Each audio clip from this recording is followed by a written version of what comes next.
이번 영상에서는 통합적 관점에 대해서 살펴보겠습니다. 우선 목차 봅니다. 대상과 인식, 시적 대상과 심리적 거리, 국면과 관점, 또 뭐가 있었죠? 국면, 관점, 시점이 있다고 그랬죠. 관점과 지각의 유형, 이거 꼭 알아두세요. 지각의 유형, 관점과 지각의 유형 꼭 알아두세요. 관점과 지각의 유형, 그리고 통합적 관점, 오늘 다룰 내용입니다. 자, 관점과 관점의 유형이 세 가지예요. 관념적 관점, 실제적 관점, 그리고 통합적 관점, 이 세 가지인데, 자, 관점의 유형이 세 가지고, 관점과 지각의 유형이죠. 여기는 이쪽은 지각의 유형. 예? 이 두 개는 관점의 종류고, 자, 관념적 관점에는 지각의 유형이 피상적 지각, 추상적 지각, 풍자적 지각, 해석적 지각이 있고요. 실제적 관점은 기계적 지각, 장식적 지각, 감각적 지각, 사실적 지각 등이 있습니다. 네. 기억하실 수 있겠죠? 넘어갑니다. 자, 통합적 관점이라고요. 통합적 관점. 그러니까 이제 실제적 관점하고 관념적 관점이 이제 통합됐다, 이런 말이죠. 네, 그런 관점을 통합적 관점이라고 하는데, 자, 한번 볼까요?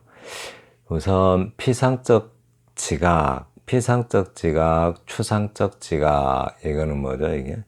피상적 지각과 추상적 지각은 관념적 관점이죠. 그리고 기계적 지각과 장식적 지각, 이건 뭐예요? 실제적 관점이죠. 이것들은 작품의 인식 부족, 그러니까 이러한 어떤 지각의 작품은 인식 부족, 인식의 부족의 소산이고, 그러니까 어떤 사물에 대한 인식 능력이 없다는 거죠. 이런 류의 시를 쓰면은, 이런 류의 시를 쓰면 사물에 대한 인식 능력이 없다라는 뜻이고요. 그만큼 덜 형상화된 형태를 보여준다. 이게 무슨 말이에요? 오해 같은 어떤 관점 또는 지각으로 시를 쓰면 덜 형상화된 작품의 형태를 보여준다라고 합니다. 형상화가 덜 됐대요.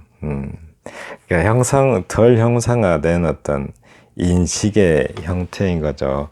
시인이 보고 느끼고 생각한 것을 독자도 보고 느끼고 생각하게 만들어야 되는데, 그런 능력이 부족하다라는 뜻으로 보입니다. 네.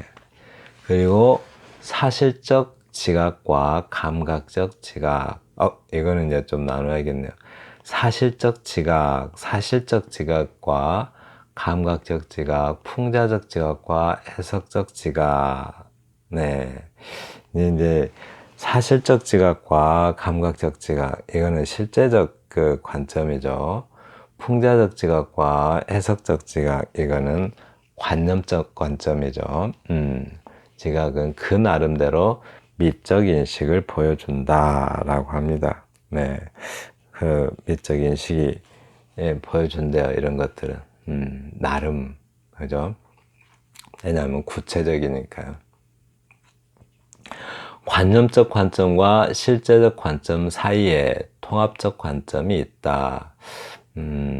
이게 언어는 좀 멋지게 표현이 됐네요. 근데 이제 이렇게 생각해 볼 수가 있죠. 통합적 관점에는 관념적 관점과 실제적 관점이 섞여 있다 정도로 보시면 될 것 같아요. 네, 작품 먼저 봅니다. 김영순 시인은 다 아시죠? 네, 다 알아요. 이렇게 김영순 시인. 가을의 향기, 남쪽에선 과손의 능금이 익는 냄새, 서쪽에선 노을이 타는 내음, 산 위에 마른 풀향기, 들가엔 장미의 시든 향기, 당신에겐 떠나는 향기, 내게는 눈물과 같은 술의 향기. 모든 육체는 가고 말아도 풍성한 향기의 이름으로 남는 상하고 아름다운 것들이여, 높고 깊은 하늘과 같은 것들이여. 다시 한번 읽을게요. 네, 가을의 향기. 제목을 항상 기억하면서 읽으셔야 돼요. 이렇게. 가을의 향기. 남쪽에선 과수원의 능금이 익는 냄새. 서쪽에선 노을이 타는 내음. 산 위에 마른 풀의 향기.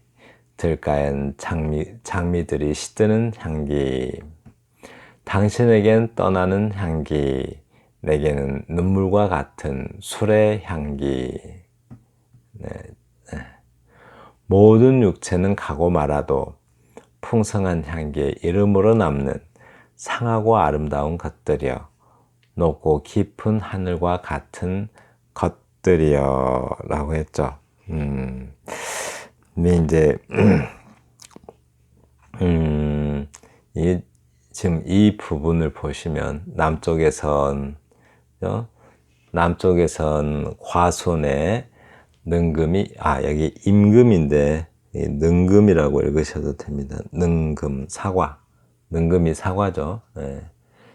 나무목에다가 새금자 쓰면은 나무에 새들이 막 앉아 있는 것처럼 사과가 익었다 해서 나무목자에 새금자 씁니다. 이렇게.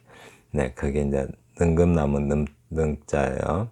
그래서 능금나무 금. 네, 그래서 임금이라고 하는데 능금이라고 읽으셔도 됩니다. 그래서 과손의 능금이 익는 냄새. 서쪽 하늘에선 노을이 타는 내음. 그 다음에 산 위에 마른 풀의 향기. 들가엔 장미들의 시드는 향기. 이쪽에서 보면은 이 부분에서 보면은 그냥 뭐 어떤 그 가을 향기의 구체적 현상을, 그러니까 뭐 딱히 가을 향기가 아니라 하더라도 가을의 분위기의 그 구체적 현상을 좀 사실적으로 묘사하고 있죠. 네, 그래서 이런 것을 사실적 지각이라고 합니다. 사실적 지각은 무슨 관점이죠? 실제적 관점이죠. 실제로 있는 존재에 대한 관점이죠. 존재로서의 관점. 네, 그래서 실제적 관점이고, 네, 그런데 이제 뒤에가 나옵니다. 또 이렇게. 여기 들가에, 강가, 들가, 원래 가가 명사니까 항상 이렇게 띄었을 것 같은데, 한글은 명사들 중에서 꼭 안 말하고 붙여 쓰는 것들이 꽤 많아요. 물속, 바닷속, 마음속 뭐 다 붙여 쓰죠. 또 꽃도 붙여 쓰죠. 명사인데 사전에 붙여서 나온 명사 없어요. 그냥 붙여 쓸 수 있는 명사입니다. 뭐 속, 가, 뭐 또 뭐 있죠. 뭐 꽃, 뭐 장미꽃, 이거는 뭐 나와 있겠죠, 사전에. 그러나 이제 만약에 저기 풍년나무꽃 뭐 이런 말은 없겠죠, 사전에. 그러나 붙여 쓰시는 겁니다. 꽃은 이렇게 붙여 쓰는 명사예요. 마찬가지로 가도 그래요. 강가, 들가, 뭐 물가, 바닷가 이런 건 다 붙여서 쓰죠, 이렇게. 네. 그래서 들가엔 장미들이 시드는 향기. 네. 그다음 여기 좀 봐요. 당신에겐 떠나는 향기. 당신에겐 떠나는 향기죠. 당신에겐 떠나는 향기. 내게는 눈물과 같은 술의 향기. 모든 육체는 가고 말아도 풍성한 향기의 이름으로 남는 상하고 아름다운 것들이여, 높고 깊은 하늘과 같은 것들이여. 당신에겐 떠나는 향기. 이게 뭐 당신에겐 떠나는 향기, 이런 건 뭔가 좀 당신, 뭐 가을이겠죠. 가을에겐 떠나는 향기. 그러니까 가을이 남기면서 떠나면서 남기는 향기겠죠. 그런 건 이제. 근데 이게 떠나는 향기, 가을의 분위기가, 가을이 떠나는 향기, 이거는 좀 어느 정도 그 생각으로 이해하는 거죠. 가을의 분위기를 떠나는 향기로 해석을 하고 있어요. 그래서 해석적 지각이라고 할 수 있는데, 해석적 지각은 뭐에 해당되죠? 네, 관념적 지각이죠. 해석이나 그러니까 가을에 떠나는 향기 하는 거는 생각으로만 이해할 수 있는 거죠. 그래서 관념적 관점이고, 또 그것을 내게는 눈물과 같은 술의 향기, 어떤 가을의 향기를 이렇게 해석하고 있어요. 그래서 해석적 지각이다 라고 표현할 수가 있습니다. 근데 이제 가을의 향기가 당신에게는 떠나는 향기, 내게는 눈물과 같은 술의 향기. 술도 그냥 눈물과 같다라고 이렇게 해석하고 있어요. 술은 눈물과 같은 술의 향기래요. 그러니까 이렇게 이것도 또 해석하고 있죠. 이런 것도 눈물과 같은 술의 향기, 우리가 감각으로 이해할 수 있는 게 아니라 생각으로 이해할 수 있는 거죠. 그리고 또 술의 향기를 눈물과 같다라고 해석하고 있잖아요. 그러니까 그 관념적 관점이면서 해석적 지각이라고 할 수가 있죠. 네. 그러니까 이제 떠나는 향기, 술의 향기, 이런 것들은 감각이 아니라 생각으로만 이해할 수 있기 때문에 그렇습니다. 단어는 이렇게 구체적 단어죠. 이렇게 상당히 구체적인 단어에 이렇게 눈물, 술 이러면서 단어는 구체적인 단어인데 표현은 좀 관념적으로 하고 있죠. 네. 다음, 모든 육체는 가고 말아도 풍성한 향기의 이름으로 남는 상하고도 아름다운 것들이여. 참 말 멋지죠. 높고 깊은 하늘과 같은 것들이여. 상하고도 아름다운 것들. 여기도 다 이제 모든 육체 가고 말아도, 그죠? 모든 육체는 가고 말아도 풍성한 향기.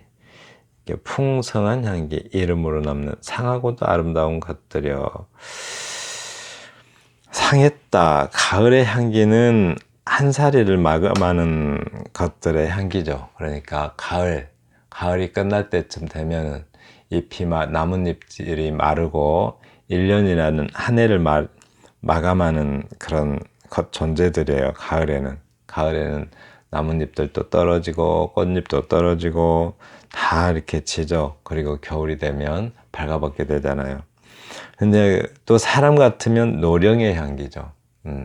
가을은 사람의 삶에 비교하면 노령에 해당되어 그런 노령의 향기인 것이고, 네, 이렇게 생각으로 이해할 수 있게 하는 것들, 그런 것들이 바로 관념적 관점이다라고 할 수 있습니다. 네.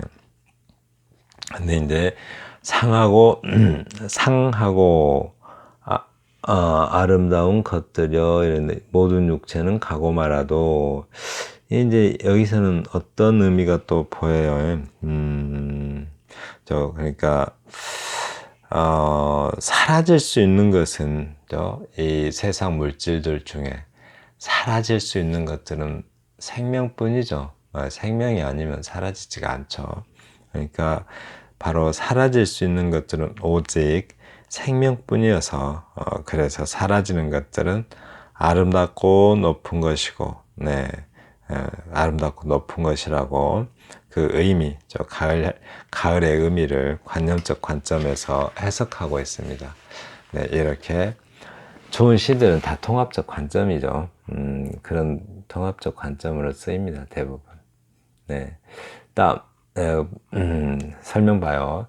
1년과 2년은 1차 해석과 2차 해석의 구체적인 정황이 드러나고 있다. 1년과 2년은 사실적 관점으로 이렇게 미리 딱 떡밥 던지듯이 이렇게 던져놨어요. 이렇게. 이게 이제 이렇게 해석할 수 있는 구체적인 정황을 드러낸 것이래요. 1년과 2년이. 그리고 이제 3년과 4년은 이렇게 해석을 하는 거죠. 정황이 뭐예요? 정황. 우리 이번 이번 저기에서는 자꾸 단어가 어렵죠. 이렇게 정황이 뭐예요? 사정과 상황을 정황이라고 하죠. 사정과 상황. 지금 현재 어떤 사정이 있고 어떤 상황인지 한마디로 사태 같은 걸 다 정황이라고 해요. 그래서 그런 정황을 드러내고 있다고 합니다. 다음, 눈물과 같은 술의 향기는 고통과 환희가 버무려진 상하면서 아름다운 향기죠. 상하면서까지 아름다운 향기를 만드는 가을을 아는 사람의 영혼이 내장되었다. 표현 참 멋지죠. 이렇게. 네, 그래서 관념적 관점이에요. 위의 작품은 실제 현상 1년과 2년은 사실적 지각을 하고 있죠. 그러니까 실제 현상이에요. 그리고 실제 현상을 수용함으로써 3년과 4년에서 관념적 해석을 효과적으로 하고 있다라고 할 수 있습니다. 다시 한번 이 부분 중요하네요. 1년과 2년은 사실적 지각으로 실제적 현상을 써놨어요. 그게 뭐예요? 바로 그 해석할 수 있는, 어디 갔지?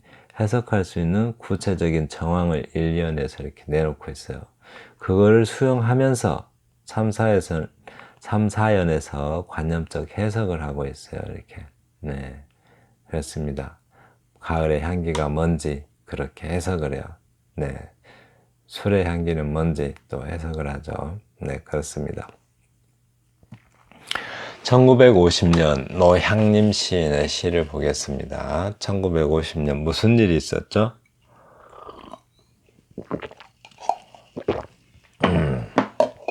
1950년 6월 25일인가요? 아주 무서운 일이 있었던 해네요. 제목이 1950년이라고 해요. 여기 항상 이렇게 헷갈리지 않나요? 이렇게 띄어서 써야 될지 붙여서 써야 될지 헷갈리죠. 문장의 각 단어는 띄어서 씀을 원칙으로 한다. 그러나 숫자와 문자가 있을 때는 띄어쓰기 원칙이긴 하는데 어떤 가독성, 즉 읽기 쉽게 만드는 가독성을 위해서 붙였을 수 있다. 그래서 붙였어도 되고 띄었어도 괜찮습니다. 네, 다시 설명해 드릴까요? 문장의 각 단어는 띄어쓰는 것이 원칙이에요. 원칙인데 숫자와 1950이라는 숫자와 문자가 이렇게 같이 쓰일 때는 가독성을 위해서 붙여 쓰는 것 또한 허용된다라고 합니다. 자, 시 읽습니다. 낡은 소학교 건물이 외톨로 서 있었다. 텅 빈 운동장엔 장정들만한 풀 죽은 햇살들이 희끗희끗 어깨와 어깨를 맞대고 서 있을 뿐. 잠시만요. 징집당해 간 보이지 않는 시대. 녹슨 철봉대 밑에 소경이 된 안전방이 꽃이 제 속을 끓여 설움을 녹이고 있었다.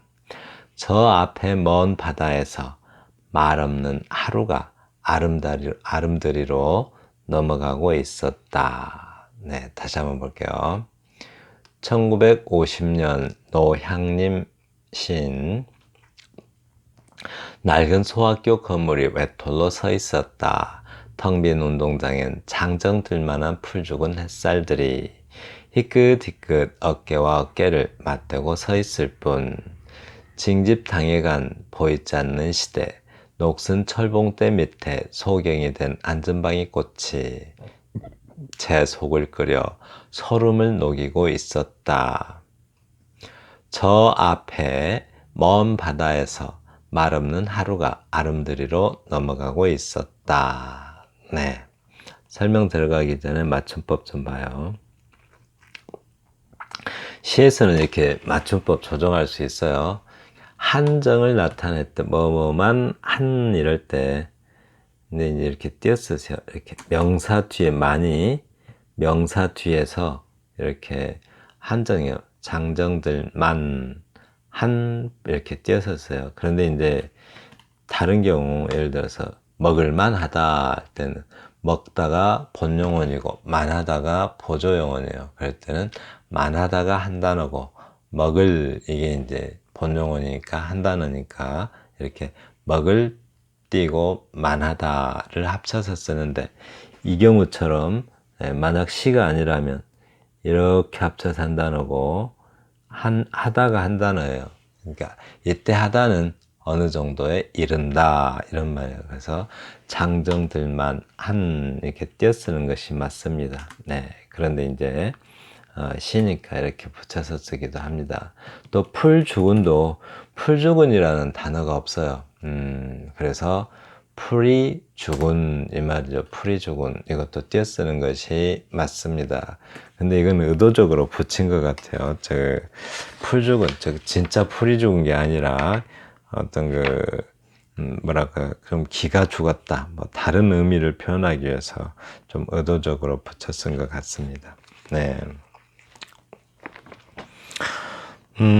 그리고, 징집 당하다가, 이렇게, 징집 당하다, 이게 일부 당하다에 어울리는 말이면 이렇게 붙였을 수가 있어요. 당하다는 웬만하면 붙였습니다. 그러니까 서술적 느낌이 있는 단어가, 명사가 오면 붙여 쓰는 게 가능합니다. 근데 여기서 붙였으면 시가 좀 이상해지죠. 네, 이렇게. 형태를 맞춰야 되는데, 그래서 일부러 띄어쓴 것 같아요. 네, 한번 보겠습니다.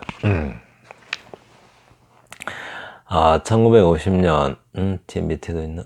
네, 없네요. 자, 봐요. 낡은 소학교 건물이 외톨로 서 있다. 외톨로 서 있다. 여기서 어떤, 뭐, 그냥 이거는 사실적 표현을 하고 있는 거죠. 사실적 표현을 하고 있고, 그러니까 뭐예요? 실제적 관점에서 사실적 지각을 하고 있는 거죠. 네, 사실이죠. 그냥 어떤 다른 말이 있는 것도 아니고. 텅 빈 운동장엔 장정들만한 풀죽은 햇살들이 희끗희끗 어깨와 어깨를 맞대고 있을 뿐. 이것도 뭐 사실적이죠. 이렇게. 조금 더 볼까요? 그러면 이제 실제적 관점에서 사실적 지각이라고도 하고, 또 조금 뭐라고 이렇게 약간 감각적 지각도 좀 느낌이 있죠. 네, 어차피 사실적 지각과 감각적 지각은 둘 다 실제적 관점이잖아요.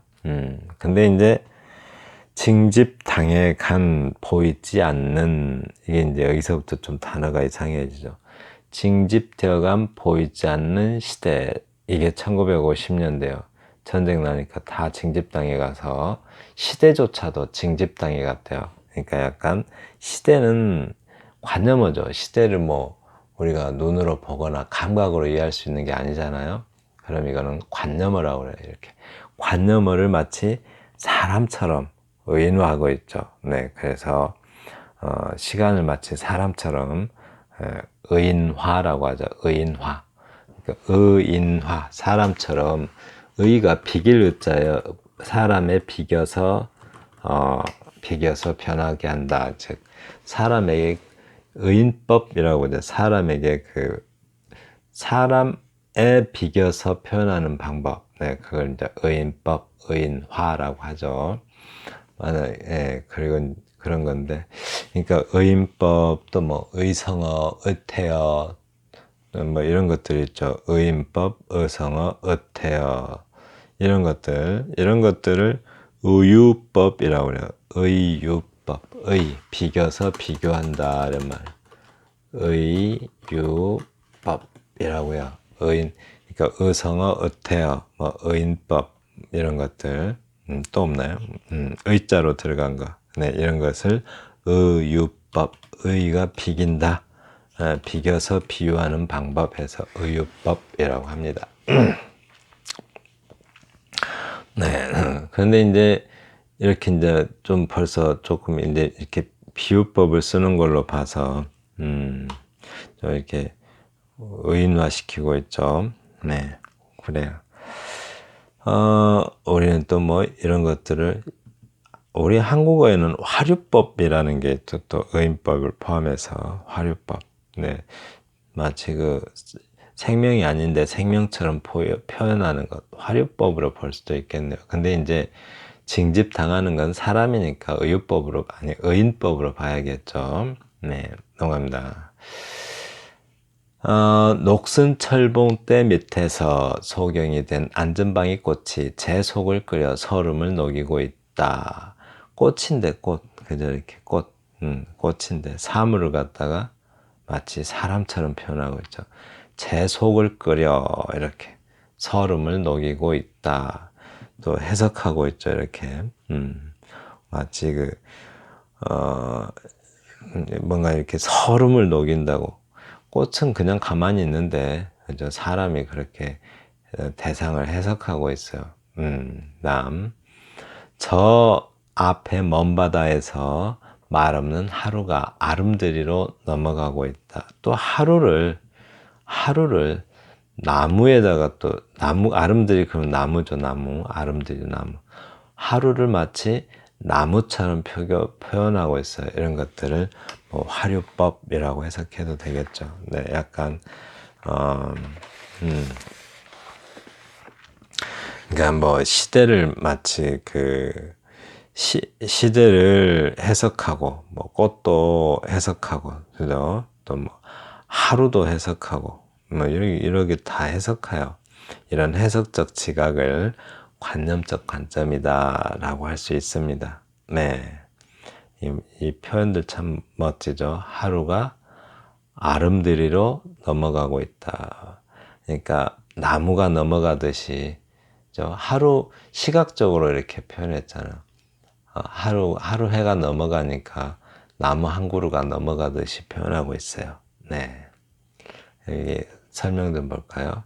위시는 감각적 지각, 사실적 지각도 있고 감각적 지각도 있죠. 이런 건 둘 다 실제적 관점이죠. 그런데 해석적 지각, 이건 관념적 관점이죠. 그러니까 실제적 관념과 관념적 관점 둘 다 서려 있으니까 네, 통합적 관점이다 이거예요. 의유법 여기 설명되어 있네요. 의유법, 비길자, 비교해서 비유한다 이 말 아니에요. 유는 깨우칠 유자를 써요. 그러니까 비길자, 깨우칠 유자, 어떤 비유에 의해서 깨닫게 하는 방법, 그게 이제 의유법이다 이런 말이죠. 의성법, 의성법, 의태법, 소리 형태 내는 거, 네, 영어로 아노메르피에라고 하죠. 의태법, 미메틱스라고 해요. 미메틱스, 화류법, 의인법, 네, 인관화, 사물화 이런 것들 그냥 뭐 의인법으로 보시면 되고요. 의인법, personification이라고 합니다. 네, 화류법, 네, 화류법이 영어에서는 그냥 personification이라고 해요. anthropomorphism이라고도 하고. 네, 이런 것들을 의유법이라고 합니다. 의유법. 네, 이건 그냥 살짝 알아두시기만 하면 되겠죠. 네. 하동포구 김용택 시인입니다. 하동포구. 자, 전라도나, 잠깐만요. 포구가 근데 뭐죠? 포구를 좀 알고 해석하는 게 좋겠죠. 포구. 포구 하면은 개포자에 입구자 씁니다. 포구, 개포자에 입구. 아이고, 눈이 잘 안 보여서 어떡해요. 이거구나, 이게. 네, 개포자에 입구자. 그러니까 개는 물가죠. 물가에 있는 그 넓은 땅. 무틀 말이야. 물가에 있는 넓은 땅. 논밭같이. 그러니까 갯벌 많이 봤죠. 뻘은 들이란 뜻이잖아요. 물가에 있는 들판, 이것을 갯벌이라고 해요. 개는 이제 물가에 있는 그 흙 부분, 네, 이것을 개라고 해요. 개. 네, 그 부분의 들판을 갯벌이라고 합니다. 네, 근데 개 입구라고 해요. 그래서 그거를 포구라고 하는데, 보셨는지 모르겠어요. 바닷가 마을에 가면, 강하고 바다로 연결될 때, 그 부분에 개가 아주 넓어요. 그 갯벌이 아주 넓은데, 바다에서 강으로 이어지는 그 부분을 포구라고 해요. 거기엔 대부분 이제 항구 같은 것들이 있죠. 대부분 항구예요. 포구는. 대부분의 항구인데 그냥 포구라고 해요.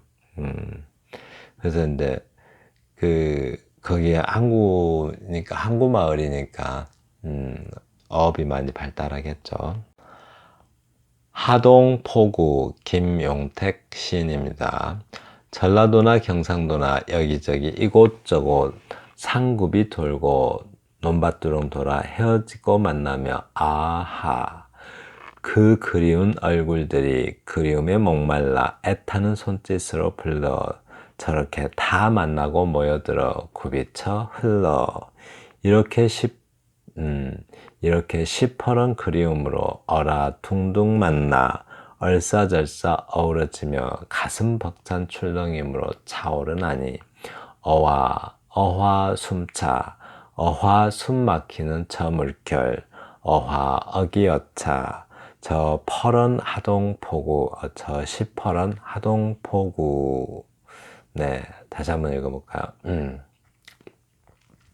하동포구 전라도나 경상도 여기저기 이곳저곳 상굽이 돌고 논밭두렁 돌아 헤어지고 만나며 아하 그 그리운 얼굴들이 그림에 목말라 애타는 손짓으로 불러 저렇게 다 만나고 모여들어 굽이쳐 흘러 이렇게 시퍼런 그리움으로 어라둥둥 얼싸절싸 어우러지며 가슴 벅찬 출렁임으로 차오르나니 어화 숨차 어화 숨막히는 저 물결 어화 어기여차 저 시퍼런 하동포구. 뭔가 흥도 있으면서 서러움도 있고 막 그런 느낌이 들죠. 이렇게 정확하게 얼른 다 알아차릴 수는 없겠지만 우선 봐요. 이거 숨막히는 이것도 네, 다른 글에서는 띄어 쓰셔야 돼요. 사전 중에 사전 중에는 우리말 사전이 있고 표준 국어 대사전도 있고 표준 국어 대사전이 있죠. 이런 것이 이제 좀 정확히 표준어에 맞는 문법입니다. 근데 이제 고려대학교에서 나온 대사전이 있어요. 그런 데는 이렇게 자꾸 이런 것도 맞는 표기로 사전에 나와요. 네.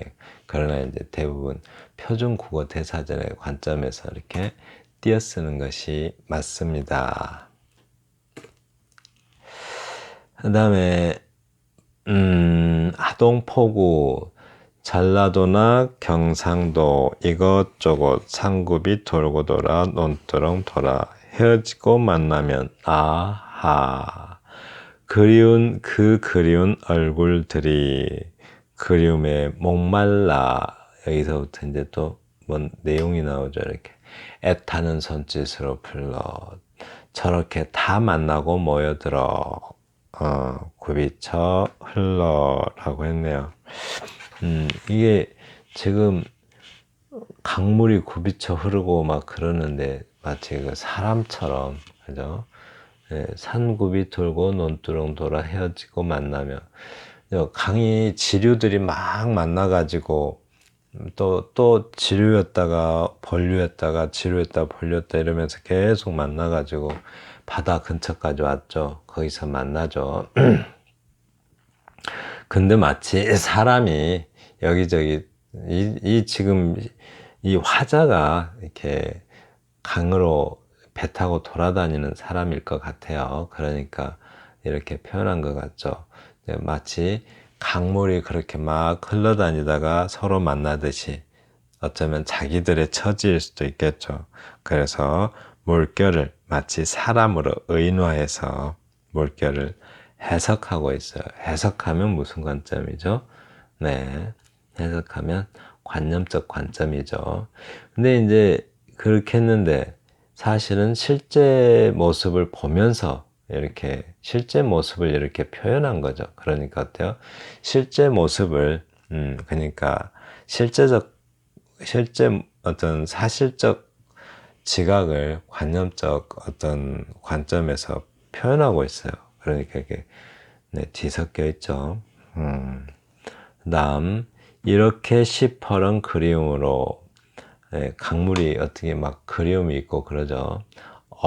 어라 둥둥 만나 얼싸절싸 어우러지며, 이게 아우라지라고 그러죠. 이렇게 강물이 만나서 막 그 하나로 섞이는 부분을 아우라지라고 하죠. 어우러진다 이런 말이에요.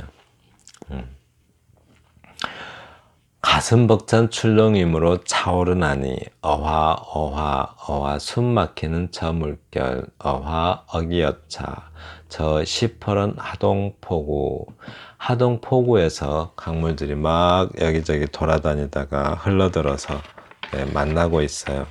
근데 사실은 화자가 자기도 그렇게 떠돌이 인생인 것 같죠. 네, 이렇게 그렇게 흘러다니면서 만나듯이.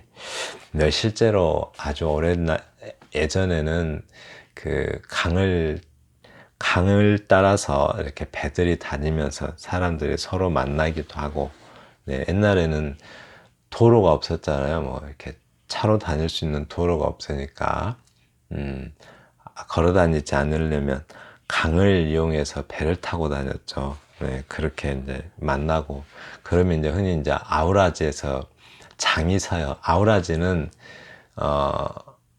거기를 저기 두물머리 잘 아시죠? 이런 데가 이제 아우라지죠. 이렇게 두물머리 같이 이렇게 만나요. 이렇게 물길이 서로 만나는 부분을 아우라지라고 했던 것 같은데, 그런 데서 사람들이 막 만나면 그런 데서 또 장도 서고, 이렇게 시장이 열리기도 하고 그러죠. 네, 그랬었대요. 그런데 이제 어떤 네. 지금 어디까지 했었죠? 이거 설명하다 말았구나. 네. 이렇게, 그래서, 네, 두 가지 해석적 관점하고 해석적 지각은 관념적 관점이죠. 사실은 실제에 대한 표현이고 실제에 대한 해석인 거죠. 네. 그래서 실제적 관점과 관념적 관점이 뒤섞여 있다라고 할 수 있습니다. 이 시는 하동포구 물결은 그리움에 시달리며, 하동포구에 모여드는 물결이겠죠. 그리움에 시달리며, 사실은 화자가 그리움에 시달리겠죠. 물결을 그렇게 본 거겠죠.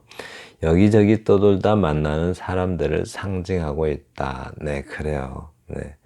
그 물이 떠돌다 막 만나는 거는 사람들이 그 물길을 따라서 이동하면서 헤어졌다 또 돌아다니다 또 만나는 그런 사람들과 같은 신세인 거죠. 작품에서의 물결은 이 작품에서의 물결은 실제적 존재인 대신에, 동시에 실제적 관점이죠. 실제적 존재인 동시에 또 사실적 지각이기도 하고요. 상징하는 사물이다. 떠돌아다니는 어떤 사람들의 어떤 삶을 상징하는 사물이겠죠. 실제와 관념이 상징이라는 수법을 통해서 겹쳐져 있다. 그래서 실제적 관점과 관념적 관점이 통합되어 있는 통합적 관점이다. 라고 설명하고 있습니다. 네, 드디어 2과 끝나고요. 이제 앞으로 3과, 이제 진짜 묘사부터는 아주 중요하죠. 이렇게 시는 그냥 묘사예요, 묘사. 네, 시는 그냥 묘사인데, 이제 또 초반에 단어 공부 좀 해야 될 거예요. 이 단어. 시를 이해하기 위해서는 시적 언어들을 좀 이해를 해야 되겠죠. 네, 그렇게 할 겁니다. 네, 지금까지 통합적 관점에 대해서 함께 살펴보았습니다. 네, 감사합니다.